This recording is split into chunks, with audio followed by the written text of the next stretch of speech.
Quoi surveiller à la bourse ce matin, lundi 10 août 2026? Je regarde rapidement les indicateurs. Tout à l'heure, on était au vert. Là, on vient de virer au rouge. Donc, ça pourrait être une journée très volatile après une très belle semaine. La semaine dernière a été quand même, au niveau investisseur, ça a été une bonne performance, on va le dire comme ça. Et là, il faut livrer. Les États-Unis, Trump, l'Iran, le détroit d'Ormuz. Bon, on dit que l'Iran et Oman seraient en train de conclure une entente pour le passage des navires dans le détroit d'Ormuz. Les Américains parlent d'une partie d'échec avec les Iraniens. Les Iraniens parlent d'une partie d'échec avec des gens très coriaces, étant eux-mêmes très coriaces. On est dans cette problématique-là. Les midterms arrivent rapidement. Donc, tout est possible, comme on dit. Il y a des résultats financiers aussi à travers tout ça. Donc, là, si je regarde au moment où je vous parle, le Dow Jones baisse de 76 points, 54 076 points. S&P 500, 7 774, c'est 5 points de baisse. En passant, c'est des sommets, là. Le Dow Jones est à un sommet. S&P 500 est à un sommet jamais égalé dans l'histoire des marchés boursiers. La Bourse de Toronto est à un sommet aussi. Le Nasdaq est à un sommet, 38 points de baisse au moment où je vous parle. Le pétrole remonte un peu, 1,42 79 et 60. Après ça, je regarde du côté de l'or. L'or baisse de 10,70 $. L'or, la semaine dernière, a quand même été très, très bonne. Il y a une poussée incroyable sur l'or. Est-ce qu'on va être capable de poursuivre là-dessus? Donc, 4 388 l'once d'or. L'once d'argent monte de 61 cents, 64,10 $ l'once d'argent. Pour ça, je regarde du côté crypto. Bitcoin baisse de 200 $, 64 948. Le Clarity Act aurait-il lieu? Est-ce qu'on va être capable de s'entendre? C'est tout ça aussi. L'Ethereum baisse de 8 $, 1912. Là, je regarde du côté des indicateurs boursiers en Asie. C'est partagé. Le Kospi en Corée du Sud montait légèrement, là. Mais je ne sais pas, je regardais au niveau des microprocesseurs plus électroniques, les titres semblaient être plus en baisse aujourd'hui. Bon, à partir de ça, l'Europe monte, mais ce n'est pas des grosses montées, c'est très fragile.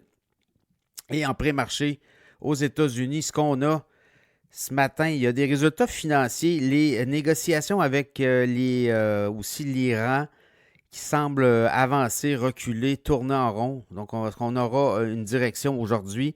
Intel, le titre d'Intel baisse ce matin de quasiment 4,6 %. C'est 4,65 $ de baisse, 97 $ au moment où je vous parle en avant-marché. Pourquoi? Bien, on vient d'émettre pour 15 milliards de nouvelles actions sur le marché. Donc, ça dilue les parts actuelles. Donc, c'est sûr que quand on émet de nouvelles actions, bien, ça dilue. Pour les actionnaires actuels, ça dilue un peu la part. Donc, le titre baisse. Les actionnaires, en tout cas, les investisseurs ne semblent pas être très satisfaits de ça. Et c'est normal. C'est toujours comme ça quand les compagnies se refinancent.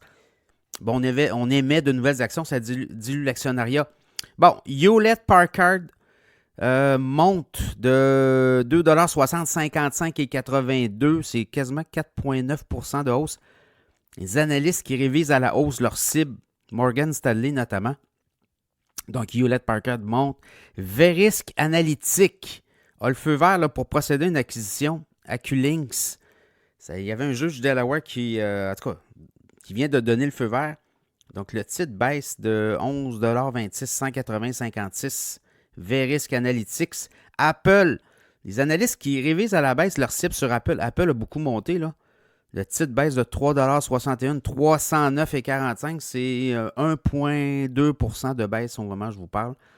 Donc, il y a ça aussi dans l'équation. Pour le reste, on va surveiller des données américaines aussi. On va voir l'inflation américaine cette semaine. Là, si je regarde les taux d'intérêt aussi, les taux obligataires sur le 30 ans, voyez-vous, ça baisse un petit peu la pression. C'est un peu le but des Américains, là. Même ça monte ce matin, 5,21.